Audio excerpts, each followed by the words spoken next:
अस्सलाम वालेकुम दोस्तों मेरा नाम शफकत है और आप मेरा यूट्यूब चैनल SH वैस देख रहे हैं। कदीम मिस्र में जहां हर गली में कोई ना कोई देवी या देवता पाया जाता था, जहां लोग सूरज, चांद, दरिया और जानवरों को पूजते थे, मगर एक वक्त ऐसा भी आया जब एक फिरौन ने ऐलान कर दिया कि अब सिर्फ एक ही खुदा की इबादत की जाएगी।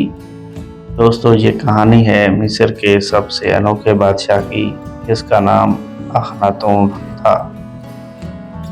आइए उस इंसान को जानते हैं जिसने हजारों देवताओं को छोड़कर एक खुदा की कदम बढ़ाया। अखनातोन, जो पहले अमनहोतेप चहारम के नाम से जाना जाता था, 1353 कबल मसीह में मिस्र का बादशाह बना। जैसे ही वो तख्त पर बैठा, उसने महसूस किया कि पादरी तबका बहुत ताकतवर हो चुका है। मिस्र में देवता आमोन की पूजा आम थी और पादरी दौलत व अख्तियार में बादशाह के बराबर हो चुके थे। अखनातोन ने फैसला किया अब कुछ बदलना होगा।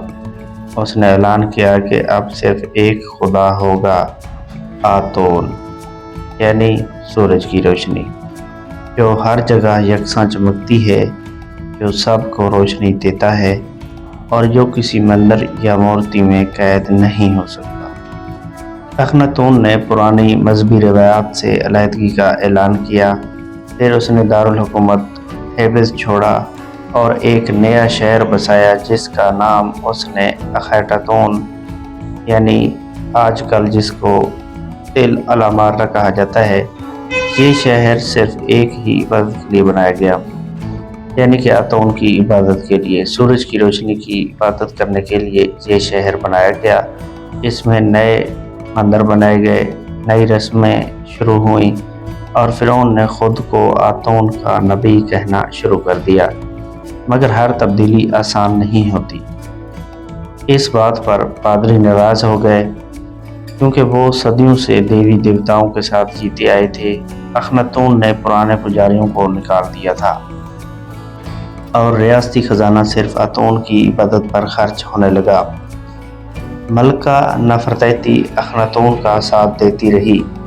दोनों ने मिस्र को रूहानियत की एक नई राह पर लाने की कोशिश की, लेकिन वक्त एक जैसा नहीं रहता।